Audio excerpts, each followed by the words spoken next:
कर्नाटक चुनाव को लेकर बीजेपी की केंद्रीय चुनाव समिति की आज अहम बैठक होगी। इस बैठक में पार्टी की चुनावी रणनीति समेत कई दूसरे अहम मुद्दों पर चर्चा होगी।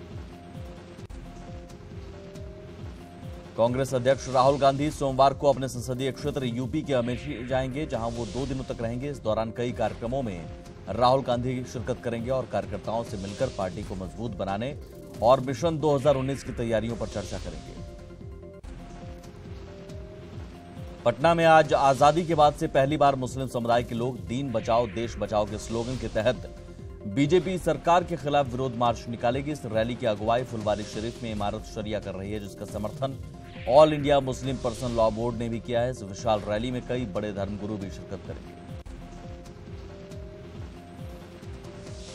आज से माल के आवागमन के लिए ई वे बिल की व्यवस्था देश के 5 राज्यों में शुरू हो जाएगी। जिन 5 राज्यों में ये ई वे बिल व्यवस्था लागू होगी, उनमें आंध्र प्रदेश, तेलंगाना, गुजरात, केरल और उत्तर प्रदेश है। Noida metro rail corporation NMRC आज से 2 और ट्रेनों का ट्रायल करने जा रही है। इन दोनों मेट्रो ट्रेनों का ट्रायल नोएडा से ग्रेटर नोएडा के दरमियान 30 किलोमीटर तक चलेगा। पहले इसका ट्रायल 10 किलोमीटर तक यानी बोडाकी में मेट्रो डिपोट से सेक्टर 146 तक होगा। इसके बाद 30 किलोमीटर तक इसका ट्रायल होगा। इन दोनों ट्रेनों की सप्लाई चीन ने की है। कठुआ गैंगरेप केस में सीएम महबूबा मुफ्ती ने सख्त कदम उठाते हुए आरोपी 4 पुलिसकर्मियों को बर्खास्त कर दिया है। ये पुलिसकर्मी गैंगरेप के आरोपियों को बचाने के साथ ही खुद भी अपराध में शामिल थे। मुख्यमंत्री महबूबा मुफ्ती ने कठुआ गैंगरेप मामले में जम्मू कश्मीर हाईकोर्ट के चीफ जस्टिस को पत्र लिखकर स्पेशल फास्ट ट्रैक बनाने की मांग की है, जिससे इस केस की सुनवाई 90 दिन में पूरी हो सके। कठुआ रेप मामले में पीड़िता के परिवार ने दोषियों के लिए फांसी की सजा की मांग की है। पीड़िता की मां ने कहा कि उनकी एक ही इच्छा है कि दोषियों को इस गंभीर अपराध के लिए फांसी दी जाए, ताकि किसी और परिवार के साथ ऐसा ना हो। यूपी के उन्नाव गैंगरेप मामले में आरोपी बीजेपी विधायक कुलदीप सिंह सेंगर को कोर्ट ने 7 दिन की सीबीआई की कस्टडी में भेज दिया है। सेंगर को फिर से 21 अप्रैल को कोर्ट में पेश किया जाएगा। इस केस की एक और आरोपी शशि सिंह को भी गिरफ्तार कर लिया गया है। आरोपी विधायक कुलदीप सिंह सेंगर ने कहा है कि उसे अदालत पर पूरा भरोसा है और उसे विश्वास है कि अदालत उसके साथ इंसाफ जरूर करेगा। सीबीआई इस केस में सेंगर और शशि सिंह को आमने सामने बैठाकर पूछताछ कर सकती है। गुजरात के सूरत से हैवानियत का एक दिल दहला देने वाला मामला सामने आया है। यहां 11 साल की बच्ची के साथ रेप कर उसकी हत्या कर दी गई। बच्ची के शरीर पर चोट के 80 निशान पाए गए। यह घटना 6 अप्रैल की है, जहां सूरत के साई मोहन सोसाइटी के पीछे क्रिकेट ग्राउंड में 11 साल की बच्ची का शव मिला था। पुलिस अभी तक बच्ची के शव की शिनाख्त नहीं कर पाई है।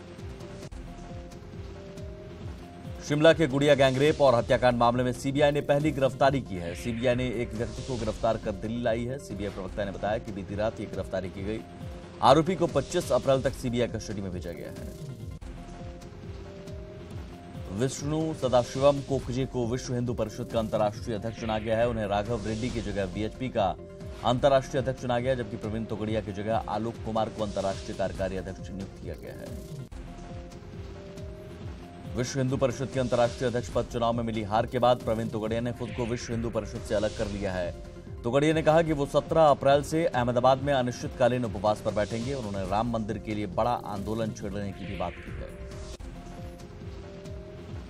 पीएम मोदी ने अम्बेडकर जयंती पर बाबा साहेब को याद किया और कहा कि आज बाबा साहेब की वजह से ही एक गरीब मां का बेटा देश का प्रधानमंत्री बना है। पीएम के मुताबिक उनके जैसे लाखों करोड़ों लोगों की उम्मीदों को जगाने में बाबा साहेब का बहुत बड़ा योगदान है। छत्तीसगढ़ के बीजापुर में चरण पादुका योजना के तहत एक आदिवासी महिला को पीएम नरेंद्र मोदी ने खुद झुककर चप्पल पहनाई। पीएम की तस्वीर सोशल मीडिया पर खूब वायरल हो रही है। बाबा साहेब की जयंती के दिन कई जगहों पर झड़प भी हुई। गुजरात के वडोदरा में केंद्रीय मंत्री मेनका गांधी ने बाबा साहेब को श्रद्धांजलि दी, जिसके बाद दलित नेताओं ने बाबा साहेब की मूर्ति को फिर से शुद्ध किया।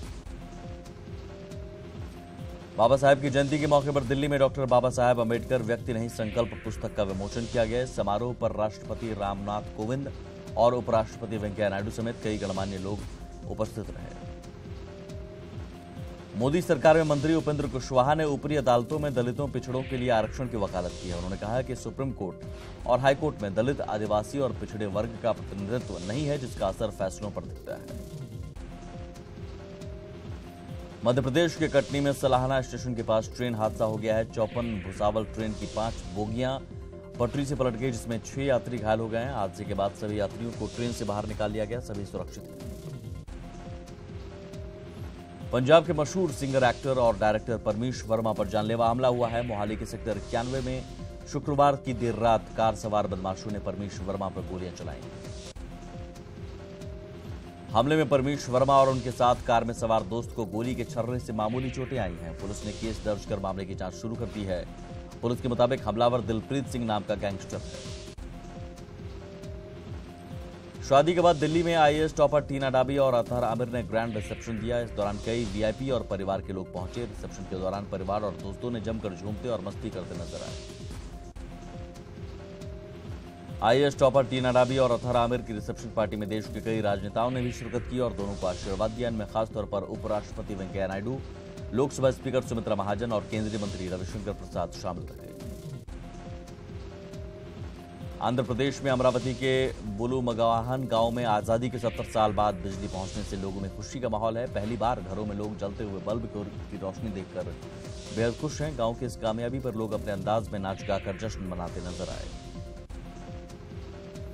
सीरिया की राजधानी दमिश्क और होम्स शहर पर 100 से ज्यादा मिसाइलें दागने वाले अमेरिका के राष्ट्रपति ट्रंप ने कहा कि राक्षस के अपराध की सजा मिली है, जिस पर चीन ने ऐतराज जताते हुए कहा कि सीरिया पर कार्रवाई अंतर्राष्ट्रीय कानूनों का उल्लंघन है।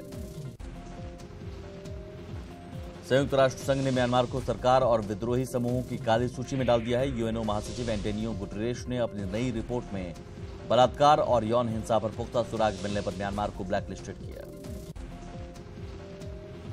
आईपीएल 11 में आज विराट कोहली की टीम आरसीबी हरे ड्रेस में राजस्थान रॉयल्स के खिलाफ मैदान पर उतरेगी। शाम 4 बजे बेंगलुरु के मैदान में हर साल की तरह आरसीबी हरे ड्रेस में गो ग्रीन अभियान का समर्थन करती नजर आएगी और अपने विपक्षी कैप्टन को छोटा पौधा भेंट करेगी।